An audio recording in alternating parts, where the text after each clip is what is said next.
Darul Mukminah yang senantiasa saya hormati, dan mudah-mudahan kita semua selalu mendapatkan limpahan rahmat dan ridho dari Allah Subhanahu wa taala.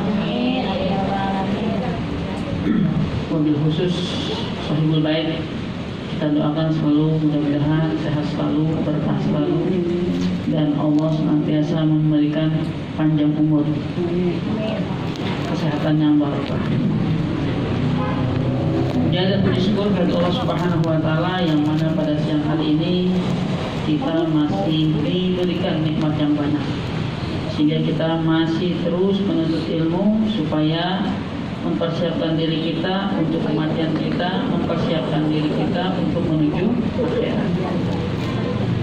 Mudah-mudahan Allah senantiasa menjaga kita, menolong kita, sehingga kita termasuk orang-orang fi ahsan taqwim, termasuk orang-orang yang kalimatnya ulaika humul mu'minuna haqqan, ya, termasuk orang-orang yang ya ayyuhalladzina amanu ittaqullaha haqqa tuqatih wa la tamutunna illa wa antum muslimun. Sebenar-benarnya beriman, sebenar-benarnya bertakwa. Mudah-mudahan Allah senantiasa mengijabah doa-doa kita. Amin. Salawat serta salam semoga juga tercurahkan kepada suri tauladan kita Nabiullah Muhammad SAW yang telah memberikan suri tauladannya kepada kita. Karena figur kita wajib mencontohnya, baik perilaku, perkataan maupun perbuatannya, sehingga dengan kita mencontohnya kita akan dimudahkan untuk mendapatkan syafaatnya. Mau dapat syafaat? Mau. Kalau pengen dapat syafaat, contoh akhlaknya Rasul, baik perkataan maupun perbuatannya. Makanya banyak buku namanya Sirah Nabawiyah, sejarah Nabi Muhammad SAW semenjak masih di alam kandungan sampai wafat. Itu ada bukunya sampai 8 jilid, ya, luar biasa. Makanya harus belajar, jangan sampai sejarahnya Rasul nggak tahu, nggak paham, gitu tuh. Oke, paham Bu ya? Iya. Ini masih ada yang gitu Bu nggak? Surat Al-Qasas. Al-Qasas. Al-Qasas itu surat ke-28 dalam Al-Quran. Surat ke-28 dalam Al-Quran, ayatnya 27. Ya. Diperintahkan oleh Allah Subhanahu wa taala kita itu yang 77 Bu. Ya, terima kasih. Ya, enggak apa-apa. 28 ayat 77 itu surat Al-Qasas. 28 surat yang ke-28 ayatnya 77. Di situ banyak mengandung perintah, juga ada larangan. Kalau kalimatnya perintah wajib kita jalankan, lakukan, gitu ya Bu ya? Kalau kalimatnya larangan wajib kita jauhkan, tinggalkan, jangan sampai dikerjain. Tapi kalau udah terlanjur dikerjain, yang larangan tobat.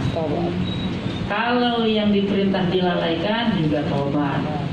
Tuh, sebenarnya mah kita hidup enak banget udah. Semuanya dijamin oleh Allah Subhanahu wa taala. Tinggal kitanya mau apa enggak berserah diri. Karena manusia mah nggak ada di muka bumi ini yang nggak punya salah. Ya, nggak ada manusia di muka bumi ini yang nggak punya dosa. Pasti punya dosa. Nabi aja punya, apalagi kita. Nabi bukan, Rasul bukan. Ya, kadang-kadang bisa setiap hari bikin dosa. Iya nggak? Iya. Rewel aja mas suami dikit udah dosa. Iya. Gerutu aja. Ya, manyun aja manyun. Ibu dipandang sama suami manyun aja, mukanya asem aja, padahal nggak ada asemnya itu mukanya. Itu aja udah dosa, udah boleh. Karena ciri wanita yang soleha apa? Ketika dipandang menyenangkan. Nah kalau mukanya asem kira-kira gimana? Kayak tahu.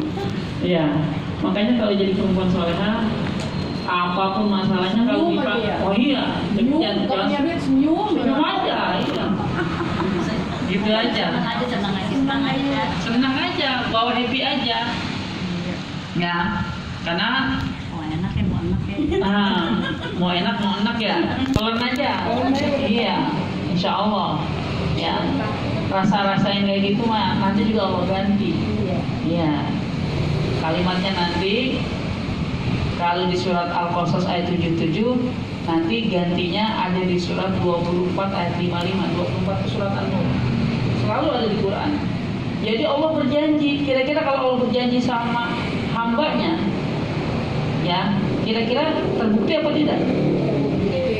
Hah? Allah berkhianat nggak sama hambanya? Nggak akan berkhianat. Kalimatnya pasti. Tuh gitu kalimatnya. Makanya kudu jadi orang beriman sebenarnya. Ilmunya sudah sering saya sampaikan. Diulang-ulang. Cirinya jangan sampai kalian kerjain. Saya katakan. Nah kita buka dulu surat Al-Qasas ayat 7. Wabtaghi fima ataqallahu darul akhirah la tansa nasibaka minad dunya wa ahsin kama ahsanallahu ilaik wa la tabghil fasad innallaha la yuhibbul mufsidin. Ada kalimat la di situ. Wala berarti larangan. Ya. Tapi kalau kalimat pertama itu fi'lul amr. Fi'lul amr itu namanya perintah.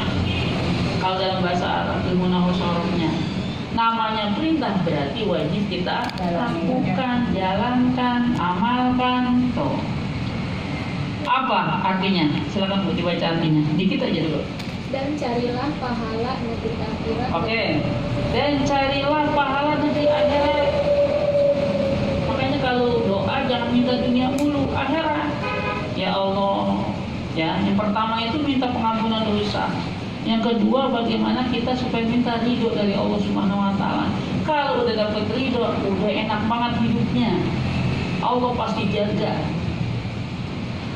Kalau ada manusia yang suka ngomel nih, lemes banget mulutnya, saya katakan, itu karena memang Allah gak jaga itu. Dari simbol, dari celupan amaliyah yang sehari-hari dia lakukan, sehingga lisannya seperti itu. Ya, dikit-dikit kesel, dikit-dikit sakit hati, dikit-dikit ya gerutu. Iya, dikit-dikit ngamuk. Nah, kan begitu ada orang kayak gitu aja. Kagak ada tenangnya begitu mah. Sedangkan kita, kalau kita flashback lagi, dulu kita lahir dari perut ibu kita, kullu mauludin yuladu alal fitrah. Ketika kita lahir dalam keadaan suci, ada dosa nggak? Kagak. Sekarang udah gede begini, ada yang 40, ada yang udah 50, bahkan lebih. Hatinya udah ada kotorannya. Nah, Allah bukan berarti benci sama orang yang dosa. Kalau nggak mau dapat kebencian yang besar, maka taubat kembali kepada Allah. Makanya kalimat taubat itu tabayatubu taubatan. Ya, taubat mah kapan aja. Istighfar salah satunya. Ibu lagi masak sambil istighfar, boleh nggak? Boleh. Bagus nggak? Bagus. Iya. Jangan sambil joget. Iya. Oseng dengarnya juragan empang. Iya. Iya. Dengan begitu. Daripada dengan begitu mendingan istighfar kan? Iya. Yang senyumnya lebar kayaknya pengalaman. Nah kan begitu. Istighfar tuh sambil nyuci bisa istighfar. Ibu sambil naik motor nggak ada lawan bicaranya, istighfar. Iya, masya Allah saya katakan. Karena kalau kita perbanyak istighfar, ya banyak memohon ampun, insya Allah ya kalimatnya Allah akan memudahkan segala seluruh daripada urusan kita.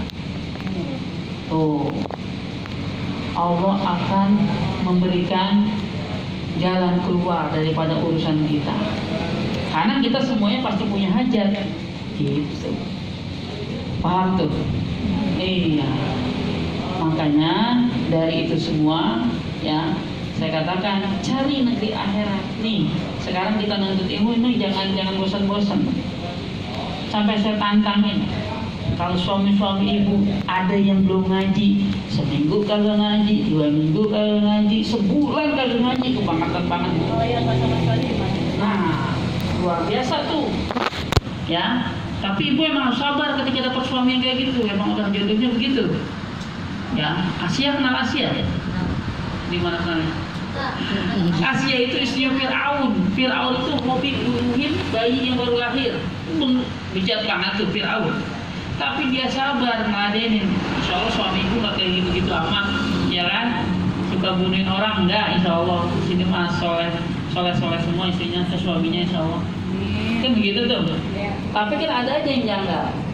Ada yang sholatnya bentang-bentong, nauzubillah, mudah-mudahan jangan. Ada yang sholatnya masih kadang-kadang nggak tepat waktu. Nah, kan begitu tuh. Perlu diingatkan di majelis yang seperti ini. Saya tantang, ayo ngaji, ayo. Saya katakan, kagak perlu bayar, saya nggak butuh bayaran. Saya katakan, ngaji, ayo kapan maunya, yang penting jadwal saya tabrakan. Saya katakan begitu aja. Ayo, yang penting ngaji. Mau di mana tempatnya, saya paranin. Saya gituin aja. Suami-suami ibu dan sebagainya. Karena Quran itu, ilmu itu harus disampaikan. Enggak butuh bayaran, jangan minta bayaran. Saya enggak usah dibayar. Saya bilang kayak gitu aja. Biarin Allah yang bayar saya. Saya pengennya bayaran dari Allah berupa apa? Ridhonya. Mumpung kita masih hidup ya. Tuh, makanya digunakan Ridhonya lebih dari segalanya. Oh iya, kalau udah dapat ridho mah segala-galanya. Udah dapat semua. Radhiyallahu anhum wa radu an. Dari kalimat khasyat Rabbah, itu ciri orang yang nanti akan dimasukkan surga, kekal di dalamnya selama-lamanya. Amin. Surat Al-Baqarah Bu. Anak kecil juga hafal itu mah, orang juz amma ya. Surat 98 ada 8 ayat itu di ayat yang terakhir. Jadi nyari akhirat. Yang namanya nyari akhirat nih Bu, di setiap kita umurnya udah Allah tetapin, waktunya Allah udah tetapin, harinya Allah udah tetapin, tempatnya juga Allah udah tetapin. Ya, banyak-banyak mengingat kematian, karena kita pasti akan diambil. Tidak ada barang sedikit pun dimajuin atau dimundurin sedetik. Ya, bagaimana lamanya sih sedetik? Ya Bu, iya. Saya katakan, kita duduk di majelis begini bermenit-menit, bahkan 1 jam lebih, bahkan 2 jam lebih, pahalanya luar biasa kalau kita ikhlas. Yang penting habis ngaji diamalin. Tuh, kalau pengen dapat pahalanya gede, saya katakan. Makanya nyari akhirat. Kalau udah urusannya akhirat, ukurannya nih, orang yang nyari akhirat, ukurannya, ya ukuran aja. Kalau mau dipetalin banyak banget. Ya, karena kita nanti belum bahas surat Al-Furqan ayat yang 63 sampai 76 akhlak ibadur rahman itu. Ini masih mukadimah saya katakan. Artinya apa? Ukurannya kalau yang benar-benar bagaimana sih Ustaz kalau kita yang dicari adalah akhirat gitu kan? Kadang-kadang tipis bedanya dunia sama akhirat. Pokoknya dalam segala aktivitas apapun yang kita lakukan, ya, yang diharap, yang diminta, yang ditakuti hanya Allah saja. Udah itu aja ukurannya. Makanya kalau ngomong hati-hati. Kenapa? Allah melihat, Allah dengar. Ya kan begitu? Hati-hati nggak tuh kalau kayak gitu? Hati-hati.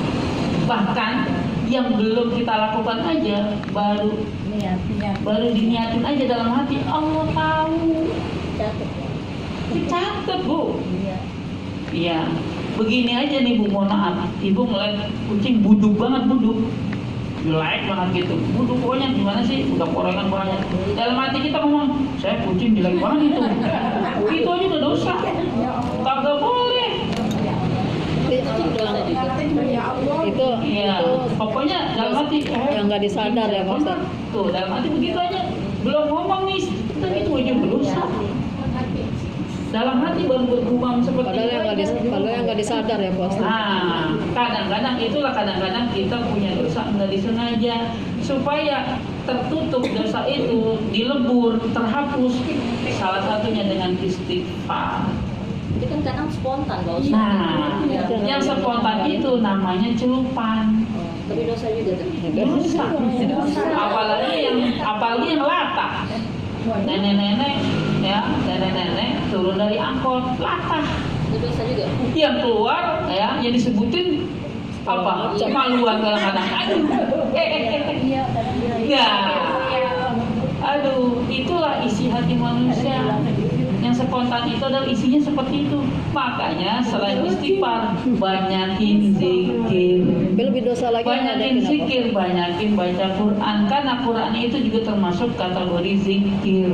Jangan sampai 1 kali 24 jam sehari semalam gak baca Quran. Kalau ibu lagi sedang tidak haid, itu kan begitu. Jangan sampai nggak baca Quran, habis subuh nggak baca Quran, habis zuhur nggak baca Quran, habis asar nggak baca Quran. Kalau ngandelin repot, nggak repot mulu. Iya, bacalah 5 menit 10 menit, kayak gitu aja. Yang penting tiap hari. Allah mah ya, yang disenangi adalah amalan walaupun sedikit, yang penting continue tiap hari. Ibu salat duha 2 rakaat kagak apa-apa. Yang penting tiap hari. Ibu salat tahajud 2 rakaat ditutup dengan witir 1 rakaat kagak apa-apa. Kagak ngapa-ngapa. Saya katakan, yang penting tiap malam. Yang penting istiqomahnya. Nah, kan begitu. Allah jaga nggak mulutnya kira-kira kalau kayak gitu? Allah jaga. Mau ngomong juga. Nah, makanya itulah istighfar. Ya. Dan orang kalau udah istighfar, kesadarannya nanti tumbuh. Saya katakan, makanya akhirat. Tuh. Setelah kalimat akhirat, ya, wala tansa nasibaka minad dunya, jangan kau lupakan bagianmu di dunia. Artinya apa? Kalau urusan di dunia hati-hati, ya, jangan sampai nyari yang subhat, yang meragukan. Kalau yang subhat aja nggak boleh, apalagi yang nyata-nyata haram. Baik yang begitu. Makanya orang nggak pernah sampai termotivasi menuju akhirat, dunia mulu yang dicari. Pagi dunia, siang dunia, sore dunia, malam dunia, kapan ngajinya? Oh kan, kadang kalau lagi ngaji ada manggil-manggil. Ada apa? Ada manggil gitu. Pakai manggil ya nyaut. Iya. Maksudnya kalau lagi ngaji terganggu gitu. Diganggu apaan nih? Konsennya hilang. Beli apa? Makan jualan jadi. Oh, nggak apa-apa. Yang penting ngaji. Niat ibu itu sama kayak orang sholat malam. Ibu udah niatin nggak buat bangun ntar malam? Niat, makanya kalau mau tidur itu baca doa. Salah satu ya yang diminta sama Allah, ya Allah bangunkan saya seperti dia malam. Ngomong begitu namanya udah niat. Ya. Besok saya mudahin untuk ngaji, baca Quran, minta sama Allah. Emang tempatnya minta, harusnya minta mulu. Iya. Tapi kan gini, kalau kita umpama udah sholat isya, udah sholat witir ya, lu udah bangunin, segala macam minta dibangunin tuh. Ternyata bangunnya jam 2 gitu. Lah tanggung kan jam 2. Nah iya. Jam 4 gitu, jam setengah 4. Jangan pernah ngomong masalah tanggung. Ketika bangun, sholat aja. Ntar kalau memang ngasih ngantuk tidur lagi, nggak apa-apa. Kebablasan gitu kerja. Nah iya. Ya kalau kita pakai kebablasan udah pasti. Iya. Karena kalau udah habis subuh, pas subuh bangunnya udah kagak ada sholat tahajud. Iya. Dan kagak ada sholat setelah sholat subuh. Haram hukumnya, nggak ada sholat sunnah sampai syuruk. Nah, ya. Kalau aku tuh Pak Ustaz tanpa tajuknya. Boleh, nggak apa-apa. Pokoknya sebelum Setengah 4, ya. Kayaknya belum ada kalau subuh setengah 4. Kalau jam 4 ada. Yang penting sebelum subuh. Tapi 51 ayat 18 juga di situ ada kalimat wabil ashari hum yastaghfirun. Spernya itu ibu gunakan untuk istighfar. Itu waktu istighfar yang paling utama. Sebelum datang dikumandangkannya azan subuh. Bayangin istighfar. Ya, 5 menit, 10 menit, 15 menit sebelumnya itu perbanyak istighfar. Udah istighfar aja sama Allah. Sambil istighfar, ya Allah bentuk diri saya menjadi istri yang soleha. Ya Allah berikanlah hidayah kepada suami saya supaya suami saya menjadi suami yang soleh. Ya Allah saya punya anak-anak, bentuk ya pribadi anak-anak saya, anak-anak yang soleh dan soleha. Sambil istighfar dalam hatinya bergumam kayak gitu. Cakep nggak begitu? Tapi tiap hari, tiap malam, iya nggak kedengaran tuh di balik jendela. sebelum subuh ya. Iya bu, sebelum subuh. Pas lagi ngaji kan. Hah? Lagi sholat dan ngaji boleh ya? Kan biasanya Boleh. sebelum ngaji. Tapi Tapi yang saya sampaikan ini itu adalah waktu yang paling utama ketika istighfar. Ya, makanya kalau mepet-mepet banget jangan. Maksudnya gini Pak Ustadz, saya suka pernah ngerjain gitu ya. Iya. Takutnya salah gitu saya. Habis sholat tahajud saya kan kita sholat yang lainnya kayak tobat apa itu kita sholat witir terakhir. Yang penting ditutup dengan witir. Iya. Nah setelah witir itu kan dekat mau ke subuh, saya di situ sholat sunat fajar. Setelah itu sebelum ajan ya Pak Ustadz, maksudnya sebelum ajan. Pas habis selesai sholat sunat fajar kan ajan terus saya sholat sunat subuh. Nah itu nah itu maksud saya kan belum nggak selang jauh dari witir kan, katanya setelah witir nggak boleh sunat sholat sunat. Yang saya pernah dengar, tapi saya waktu itu pernah ngelakuin gitu.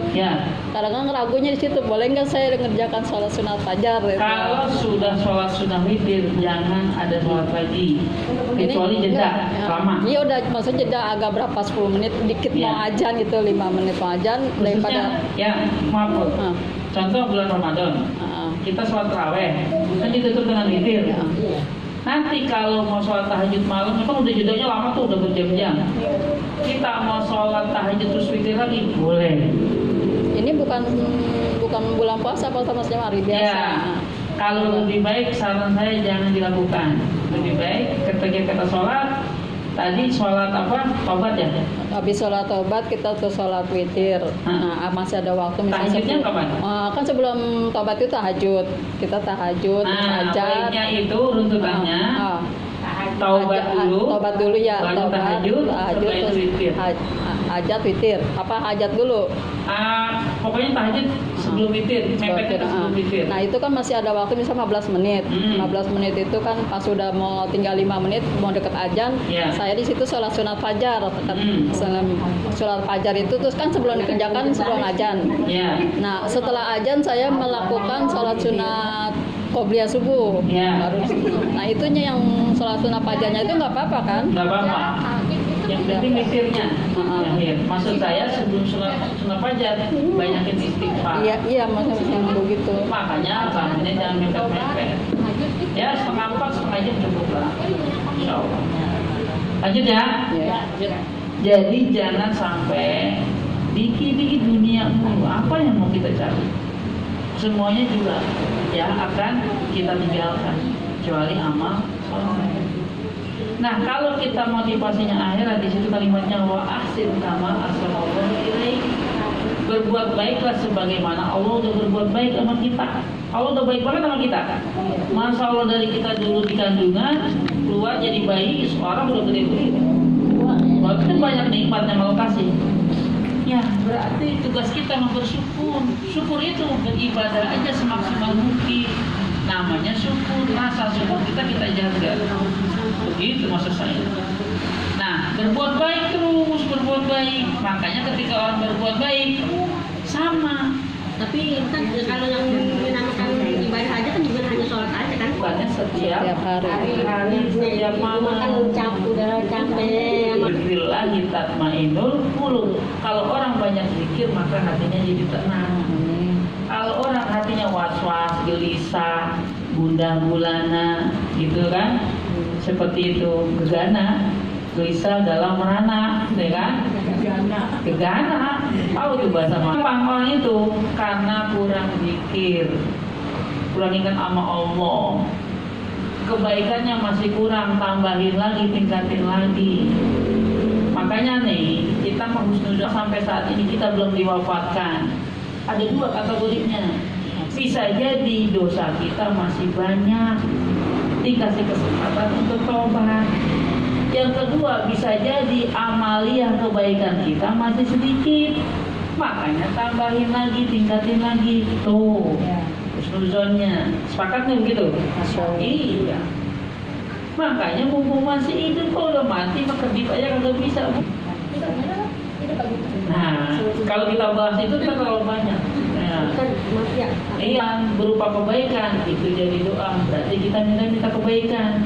Dengan wasilah kebaikan tadi banyak infak, sedekah, zakat dan sebagainya. Allah akan membimbing kita menjadi ibu-ibu yang solehah. Dimudahkan. Kan Allah yang mengizinkan. Ibu punya anak, kayaknya nih anak susah, tak pernah saya atur misalkan. banyakin ibu berbuat baik, itu jadi doa.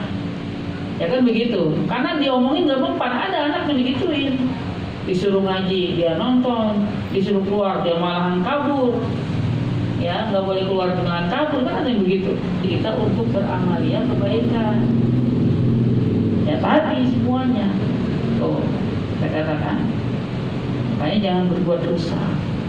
Nah kalau sudah gitu kalimatnya ada Allah ganti rasa takutnya menjadi rasa aman. Ya, khawatir itu jadi rasa aman. 24 itu surat An-Nur ayat berapa? 55. An-Nur.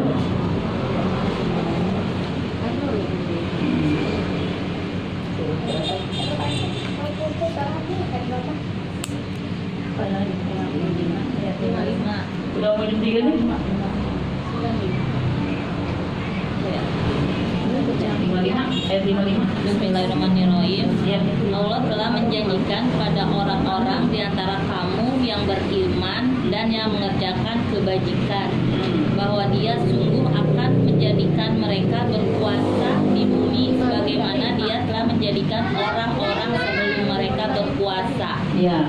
Dan sungguh Dia akan meneguhkan bagi mereka dengan agama yang telah Dia ridhoi, dan Dia benar-benar mengubah keadaan mereka setelah berada dalam ketakutan menjadi aman sentosa. Jadi aman. Terus? Mereka tetap menyembahku dengan tidak mempersekutukanku dengan sesuatu pun. Tetapi barang siapa tetap kafir setelah janji itu, maka mereka itulah orang-orang yang fasik. Fasik itu rusak amalnya. Sholat tapi rusak, puasa tapi rusak. Ya kita mah nggak usah mikirin orang di luar Islam. Orang Islam aja ya banyak yang masuk neraka gara-gara nggak ngamalin ilmu.